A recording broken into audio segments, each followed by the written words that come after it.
And so it's from here that the Buddha's mortality in the story, the Buddha's mortality is becoming more and more present. Dan di sini kita bisa lihat bahwa kematian Sang Buddha semakin mendekat. Even though at 80 years old he's still obviously, generally speaking, quite strong and quite healthy, but still his physical body is still subject to sickness. Jadi walaupun kita bisa melihat Sang Buddha udah tua dan lumayan punya tubuh yang agak sehat, namun kita bisa lihat bahwa itu tidak luput dari rasa kesakitan. Then it occurred to the Buddha, it would not be fitting if I came to my final parinibbana without addressing those who've attended on me, without taking leave of the Sangha of bhikkhus.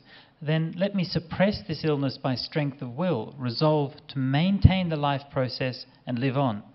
And so the Buddha resolved to maintain the life process, and so the Buddha's illness was allayed.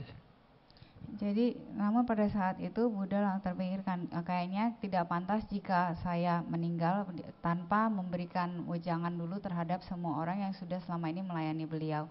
Sebelum beliau berbicara juga kepada komunitas para biku, sehingga beliau mengatakan saya akan menahan penyakit ini dengan kekuatan will. What is will? Like aditana? More like he has an aditana, the will. Jadi beliau bertekad untuk memperpanjang hidupnya, proses hidupannya bertahan sampai beliau bisa melakukan apa yang tadi beliau katakan di atas. So after he'd recovered from that illness, he came out from his dwelling and sat down in the shade of the building on a seat prepared for him. Then Venerable Ananda approached him, paid respects, and said, "Oh, it's so good to see the Blessed One at ease again. It's so fortunate to see the Blessed One recovered." Jadi karena tadi Sang Buddha sudah bertekad sehingga beliau sembuh dari penyakitnya, dan setelah beliau sembuh, beliau keluar dari tempat beliau menetap dan duduk di salah satu naungan gedung dan duduk di tempat yang telah dipersiapkan untuk beliau. Pada saat itu Yang Mulia Ananda mendekati Sang Bhagawa dan memberikan hormat kepada beliau dan duduk di salah satu sisi. Ananda mengatakan kepada Sang Bhagawa, "Sungguh beruntung bagi saya untuk melihat Sang Bhagawa sudah nyaman kembali. Sungguh beruntung untuk melihat Sang Bhagawa telah sembuh." Ananda continued, "For truly, Lord, when I saw the Blessed One's sickness, it was as though my own body became as weak as a creeper. Everything around became dim to me, and my senses failed me. Yet, Lord, I still had some comfort in the thought that the Blessed One would not come to his final nibbana until he had given some last instructions respecting the Sangha of bhikkhus." Jadi sebenarnya Sang Bhagawa, ketika saya melihat Sang Bhagawa sakit, itu sepertinya bahkan tubuh saya sendiri menjadi lemah sekali, dan semua yang di sekitar saya jadi samar-samar, dan semua indera saya seperti meninggalkan saya. Namun Sang Bhagawa, saya masih sedikit bisa berharap, karena dalam pikiran saya Sang Bhagawa tidak mungkin akan meninggal tanpa memberikan instruksi terakhir, karena Sang Bhagawa begitu menghormati komunitas biku. But the Buddha answered him, saying, "What more does the Sangha of bhikkhus expect from me, Ananda? I have set forth the Dhamma without making any distinction of esoteric and exoteric doctrine." That's a fancy way of saying inner and outer doctrine. There's nothing, Ananda, with regard to the teachings that the Tathagata holds to the last, with the closed fist of a teacher who keeps some things back. Jadi Sang Bhagawa kemudian mengatakan kepada Yang Mulia Ananda, "Apalagi yang diharapkan oleh komunitas biku dari saya, Ananda? Saya telah memberikan semua tentang Dhamma tanpa membedakan apakah Dhamma tersebut internal, doktrinnya internal atau eksternal. Tidak ada satupun dari ajaran yang Tathagata pegang sampai hari terakhir, seperti seorang guru yang kadang menyimpan, merahasiakan di kepalanya. Jadi kadang-kadang kan guru tuh suka tidak memberikan ajarannya kepada seluruhnya kepada murid. Ada beberapa yang disimpan sampai saat-saat terakhir. So the idea here is that apparently it was a bit of a tradition in India that and I guess it's probably quite a widespread thing, that the teachers would never quite tell everything to the students. Jadi ini tradisi di India bahwa seorang guru biasanya tidak memberikan semua ilmunya kepada muridnya. Because of course the teachers never want the students to surpass them. Karena biasanya sang guru tidak ingin muridnya melampaui ia. So they always keep sort of one last secret. Jadi biasanya ada satu rahasia terakhir yang tidak dibabarkan oleh seorang guru. But the Buddha was not like that. Tapi Buddha tidak seperti itu. He taught everything that they needed to know. Buddha mengajarkan semua yang mereka perlu tahu.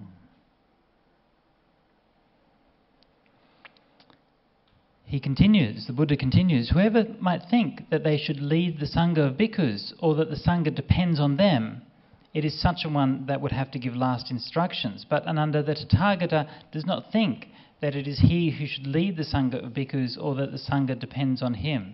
So what instructions should he have to give respecting the Sangha of bhikkhus?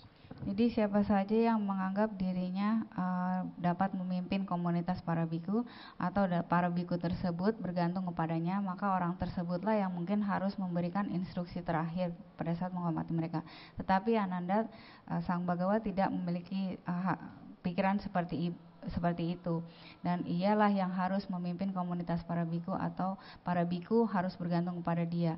Sehingga apakah instruksi yang dapat ia berikan lagi kepada komunitas biku yang ia hormati? So, I mean, it's quite a striking thing for the Buddha to say. I mean, of course, everybody saw the Buddha as the leader of the Sangha. You know, the Buddha was the founder of the Sangha, he was the teacher, he was the one who laid down the Vinaya and gave all the guidelines for how the Sangha should live.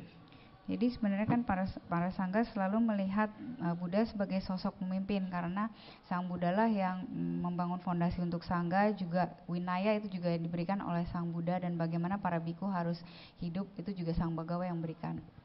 But even so, he never felt that actually somehow it was his Sangha. Namun demikian Buddha tidak pernah merasa bahwa Sangha tersebut adalah miliknya. Right from the beginning, and he gave the authority to the Sangha to manage its own affairs. Sejak dari awal Sang Bhagawa sudah memberikan wewenang bagi para biku untuk melakukannya secara mandiri. You remember that in the description of somebody who's a stream enterer, one of the words that it uses is aparapacaya, which means not dependent on another. Jadi kalau ingat ada deskripsi untuk Sotapanna, Sotapanna. Salah satu istilahnya adalah parabata, dan itu aparapacaya. Aparabatra. Aparapacaya. It's okay. Bahwa itu artinya harus bisa mandiri. So the Buddha did not want his disciples to be children. He didn't want them to have to always be looking to him. You know, we've seen yesterday we saw how, you know, when Ananda was asking him the questions, you know, rather than giving him all the answers, he wanted to show Ananda, how do you find the answer for yourself? And so the Buddha is always trying to encourage his followers to become independent, to know for themselves, to be able to live their own lives. Jadi Sang Bhagawa, kalau kita lihat dari cerita yang kemarin, tidak pernah ingin bahwa muridnya seperti anak-anak, selalu mengharapkan jawaban dari dia, selalu melihat ke atas kepada dia. Seperti kemarin yang dicontohkan pada Yang Mulia Ananda ketika menanyakan pertanyaan, Sang Buddha mengharapkan Ananda dapat menjawabnya untuk diri dia sendiri, sehingga Sang Bhagawa sebenarnya ini kepengen bahwa semua muridnya dapat bersikap mandiri. Buddha goes on, now I am frail, Ananda. Old, aged, far gone in years. This is my 80th year, and my life is spent. So this is how we know that the Buddha died when he was 80 years old. Sekarang saya sudah mulai ringkih tua, Ananda, dan sudah melampaui usianya. Sini sudah tahun ke-80 saya, dan kehidupan saya sudah digunakan. Jadi disinilah kita bisa mengetahui Sang Buddha meninggal pada umur 80. And he gives a simile, just like an old cart is held together by being strapped up, so too the body of the Tathagata is kept going only with supports. Dan Sang Bhagawa memberikan perumpamaan dengan kereta yang sudah tua. Kereta yang sudah tua itu dapat tetap bersatu, walaupun bersatunya itu dengan susah payah. Maka tubuh Sang Tathagata pun itu bisa tetap bersatu karena adanya dukungan. Actually, that particular phrase is a very unusual idiom, and the linguists are not entirely sure what the exact translation should be. Ini katanya tidak begitu jelas kenapa perumpamaan ini yang digunakan.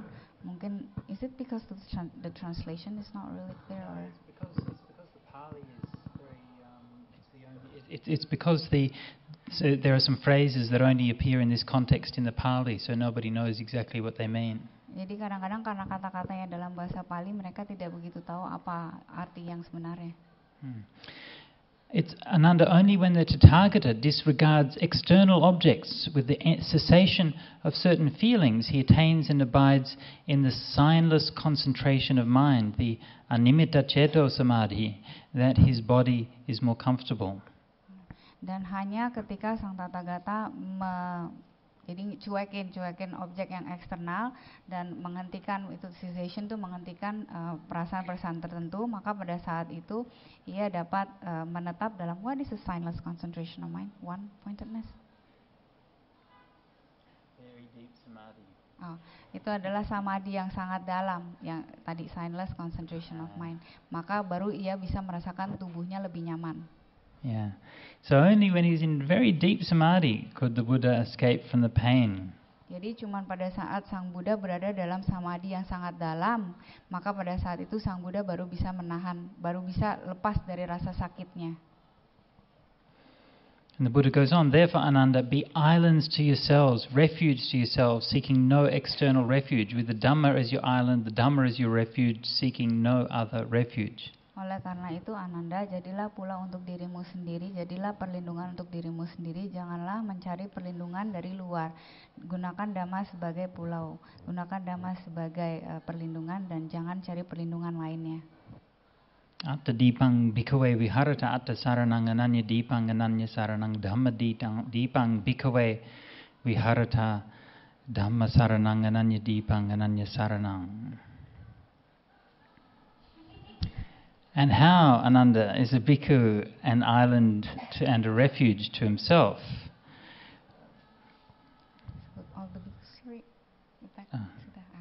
Jadi demikianlah Ananda bagaimana seorang bhikkhu menjadi pulau untuk dirinya sendiri, perlindungan untuk dirinya sendiri, tidak memerlukan perlindungan dari luar, dan Dhamma merupakan pulaunya, Dhamma merupakan perlindungannya tanpa mencari perlindungan luar. The Buddha goes on to teach the 4 satipatthanas when he dwells contemplating the body in the body, feelings in the feelings, mind in the mind, and dhammas in the dhammas. Jadi di sini Buddha kembali membabarkan 4 landasan satipatthana, yaitu merenungkan tubuh sebagai tubuh, perasaan sebagai perasaan, batin sebagai batin, dan dhamma sebagai dhamma. So the point of this is that, the Buddha he's not just saying to people, and this is another important point, he doesn't just say to you, rely on yourselves, find your own truth, but he says this is how you do it. He gives you a practice where you can find for yourself and know for yourself what is the truth of the Dhamma within yourself. Jadi Buddha bukan cuma hanya mengatakan, tapi bukan cuma mengatakan kamu perlu hanya mengandalkan dirimu sendiri, tapi Sang Buddha juga memberikan caranya. Beginilah bagaimana kamu harus melakukannya sehingga kamu bisa mendapatkan perlindungan dari diri kamu sendiri jika kamu melatihnya. And of course that practice is the practice of meditation, especially satipatthana meditation. Jadi prakteknya ini adalah tentunya praktek meditasi, terutama meditasi satipatthana. Then he goes on to say that all of those bhikkhus now or after I'm gone who are a refuge to themselves, it is they who will become the highest if they have the desire to learn. In other words, you can reach that state of perfection, that state of enlightenment through that desire to learn and desire to practice. Jadi para biku yang sekarang maupun yang nanti setelah beliau tidak ada, yang akan memiliki perlindungan dari dirinya sendiri adalah mereka yang akan mencapai pencapaian tertinggi. Di sini Bante menerjemahkannya adalah mencapai pencerahan selama mereka menginginkan untuk belajar.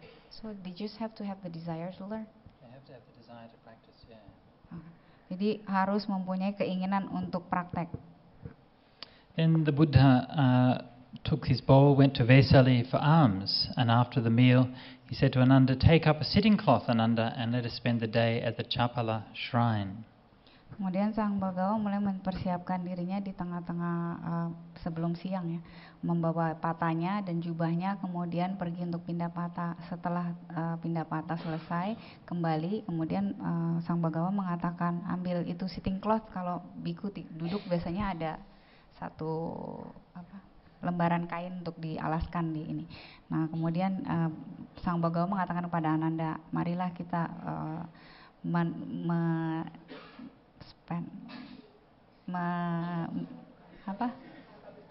menghabiskan siang itu di tempat Kapala, tempat pemujaan Kapala. Span. I'm trying to find a word for span in Indonesian. Span? Yeah. Oh, okay. Okay, so as I talked about the other day, that the shrine, when it talks about the shrine here, would have been like a tree shrine, so there would have been a big tree in the local area with a cleared space underneath, and offerings would have been given to the local devas. Jadi tempat pemujaan di sini seperti yang Bante udah pernah jelaskan itu bisa aja di bawah pohon, biasanya di bawah pohon besar di mana mereka memberikan persembahan kepada dewa-dewa yang ada di sekitar situ. And so the Buddha took his sitting cloth and followed behind the Blessed One. Baiklah Sang Bhagawa, dan kemudian Yang Mulia Ananda membawa itu tadi sitting cloth-nya dan mengikuti di belakang Sang Bhagawa langkah demi langkah. So then they both sat at the Chapala shrine, and the Buddha said to Ananda, "Pleasant, Ananda, is Vesali. Pleasant are the shrines of Udena, Gautamaka, Satambaka, Bahuputta, Sarandada, and Chapala." Dan Sang Bhagawa pergi ke tempat pemujaan Kapala, duduk di tempat yang telah disiapkan untuk beliau. Dan ketika Ananda telah duduk di salah satu sisinya dan memberikan penghormatan kepada Sang Bhagawa mengatakan, sangat menyenangkan Ananda tempat Vesali ini, sangat menyenangkan tempat pemujaan Udena, Gautamaka, Satambaka, Bahuputta, Sarandada, dan Kapala. And the Blessed One said, whoever Ananda has developed, practiced, employed, strengthened, maintained, and brought to perfection the 4 iddhipadas, the 4 bases of psychic power, could, if he so desired, remain living throughout the whole world eon, or until the end of it, for the remainder of the eon. This is what the Tathagata has done. Therefore, the Tathagata could, if he wished, remain to the end of the eon.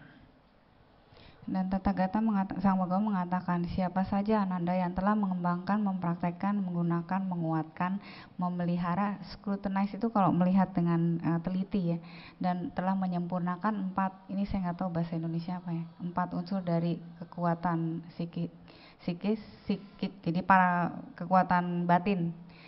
Dan jika ia menginginkan, ia dapat tetap menetap sampai dunia itu berakhir.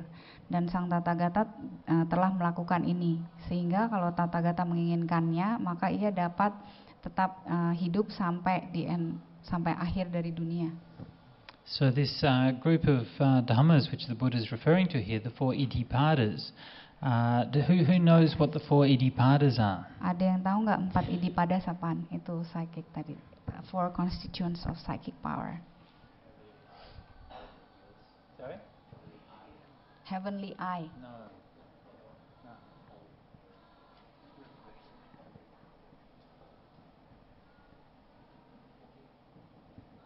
The first jhana, second jhana, third jhana, fourth jhana.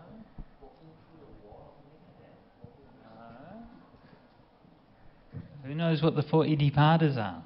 Ada yang tahu nggak 4 iddhipadas apaan? Yesterday we had the 7 bojjhangas, so now we have the 4 iddhipadas. Kemarin ada 7 faktor bojjhanga, sekarang 4 faktor iddhipada. Have we come across it before? We haven't, not in this sutta, no.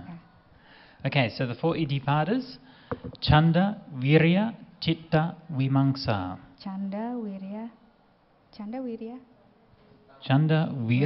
Chitta, Vimamsa. Let me see if I can. 4 iddhipada. I'll make a new slide and I'll put them in there.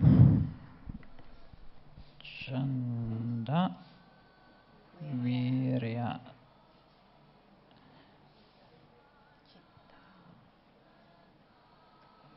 Chitta, and Vimamsa.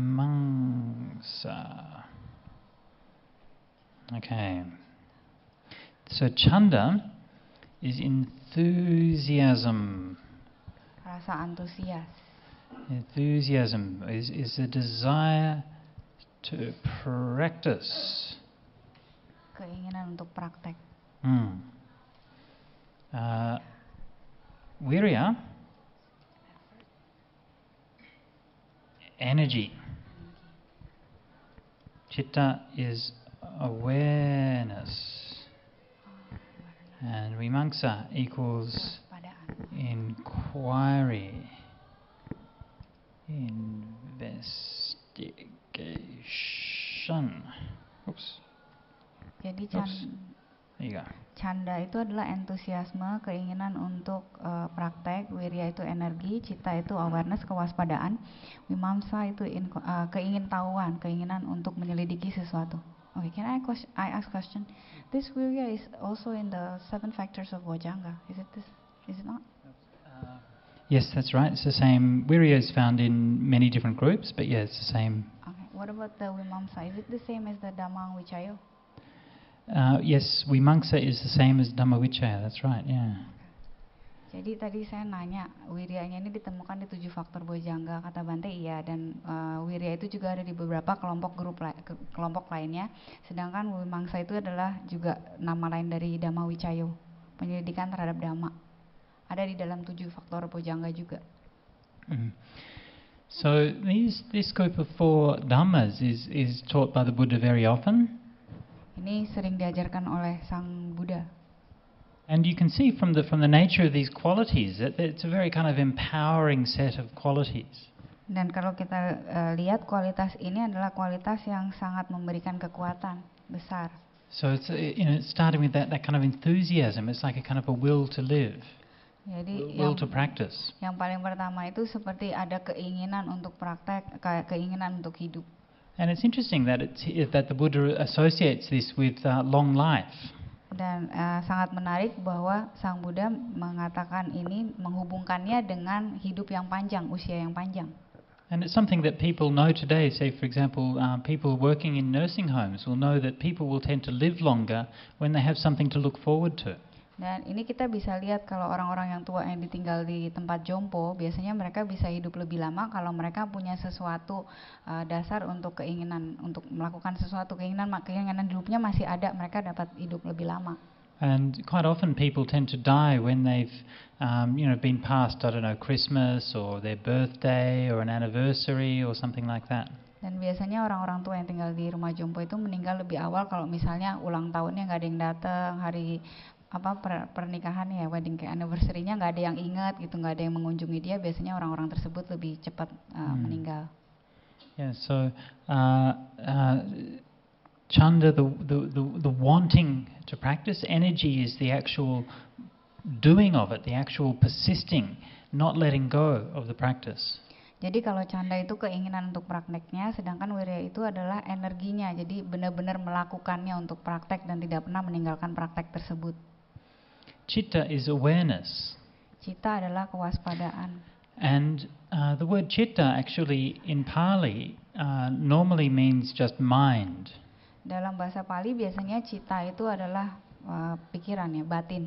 And it's used in many just ordinary ways, just like the word mind is used. Dan biasanya digunakan secara umum seperti pikiran atau batin. But in the context of practice, the word citta is very closely associated with samadhi.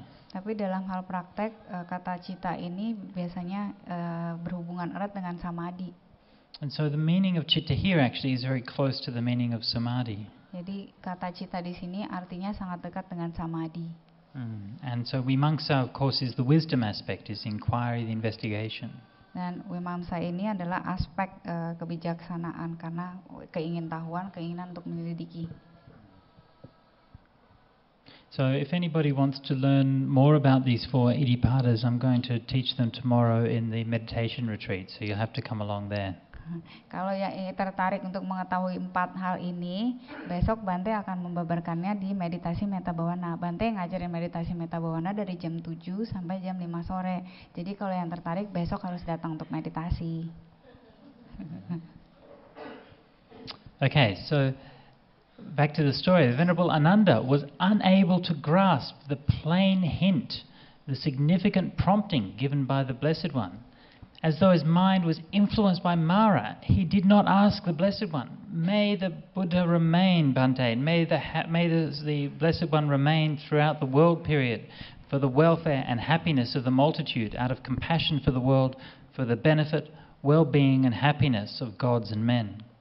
Namun yang mulia Ananda tidak dapat menangkap atau tadi suggestion yang simpel itu, yang sederhana dari Sang Bhagawa, walaupun udah dijelas-jelas kayak prompting apa ya, disodor-sodorin gitu oleh Sang Bhagawa. Sepertinya pikirannya Ananda itu sedang dipengaruhi oleh marah, sehingga Ananda tidak mengatakan kepada Sang Bhagawa, tidak menanyakan kepada Sang Bhagawa, semoga Sang Bhagawa dapat tetap menetap, semoga yang bahagia menetap sampai dunia berakhir demi kebahagiaan dan kesejahteraan dari semua orang karena belas kasihan kepada dunia dan bermanfaat bagi semua makhluk dan kebahagiaan dewa dan manusia. And a second and a third time the Buddha repeated his words and Ananda stayed silent. Walaupun Sang Bhagawa telah mengulangnya 2 kali, 3 kali kata-kata yang tadi, namun Ananda tetap diam saja. So the Buddha said, "Okay, Ananda, enough. Go and do as seems fit." And Ananda went and sat meditation under a tree nearby.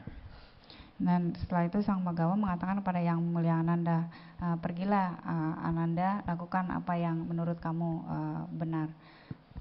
So poor old Ananda. Poor old Ananda. Kasihan si tua Ananda. Why? Well, he really messed up, didn't he? Karena kacau.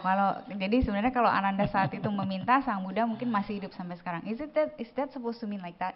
If he had asked Sang Buddha, so Buddha would have still alive now. Well, that seems to be the suggestion, yeah. Okay. Jadi kalau saja Ananda meminta hal tersebut kepada Sang Buddha, maka kita ini sekarang mungkin bisa bertemu Sang Buddha, masih hidup sampai sekarang.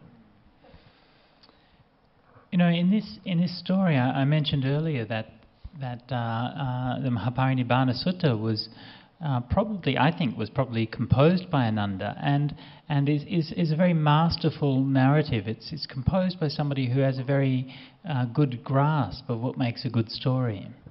Dan Maha Parinibbana Sutta ini menurut Ajahn diduga yang membuatnya adalah Ananda, karena tampak cara narasinya itu seperti orang yang udah piawai, seperti seorang master, ngerti bagaimana cara menceritakannya. And one of the things that makes a good story is that if you have a hero of the story, one of the problems with heroes of stories is that sometimes they're out of our reach. It's hard for us to relate to them. Jadi salah satu komponen dari cerita yang baik adalah biasanya ada hero, ada pahlawan, dan biasanya sosok pahlawan itu seperti sosok yang susah dijangkau oleh orang-orang seperti kita. So even though in this story we can respect the Buddha, we can worship him, we can aspire to him, but sometimes it's hard to relate to the Buddha because he's just so perfect. Jadi seperti ini dibabarkan bahwa Sang Buddha walaupun beliau itu sempurna, kita sangat sulit untuk menjangkau beliau karena beliau itu begitu sempurnanya. And so a good storyteller knows that they have to put in the story, as well as the perfect hero, they have to put in what in narrative convention is called the point of view character. Jadi cara menyampaikan ceritanya ini harus dilihat dari salah satu sudut pandang si pembuat cerita ini untuk menyampaikan sosok pahlawan tersebut. And the point of view character is somebody who's not perfect and who the audience can identify with. Dan biasanya sosok yang sisi pandang yang dinarasikan itu adalah orang yang biasanya tidak sempurna seperti seorang yang pembaca ceritanya. Jadi yang bercerita ini adalah sosok yang tidak sempurna menceritakan sosok yang sempurna, sehingga orang-orang seperti kita bisa connect gitu. Kalau enggak kan Sang Buddha terlalu perfect. So you think about some great stories like, say, The Lord of the Rings. Coba pikirkan cerita seperti The Lord of the Ring. Of course, if it's only about the great heroes and Aragorn and the elves and all of these kinds of things, it's a bit hard to relate to them. Jadi kalau ada yang nonton Lord of the Ring, kalau yang diceritakan cuman pahlawannya doang, Aragorn gitu, kita semua kan nggak sempurna seperti si Aragorn, jadi sulit untuk mengerti ceritanya. But everybody can relate to Sam. Tapi semuanya bisa connect sama Sam. Who's Sam? Is it the Hobbit? Sam Gamgee. Saya nggak tahu siapa Sam Gamgee. I assumed everyone would know the story. Anyway, most people are nodding, so they seem to know it. So Ananda is like the Sam Gamgee of this story. Ananda itu seperti Sam Gamgee dalam cerita Lord of the Ring. He's very devoted. He's always following the Buddha. Dia selalu mengikuti dan setia kepada Sang Buddha. And he's not perfect. He doesn't get everything right. Dan dia tidak sempurna karena tidak selalu mengerjakan segalanya dengan benar. But he's got such a big heart. Tapi dia punya hati yang besar. So you can really feel that human dimension of the Buddha's life which is coming through. Sehingga kita dapat merasakan sisi kemanusiaan dari Sang Buddha.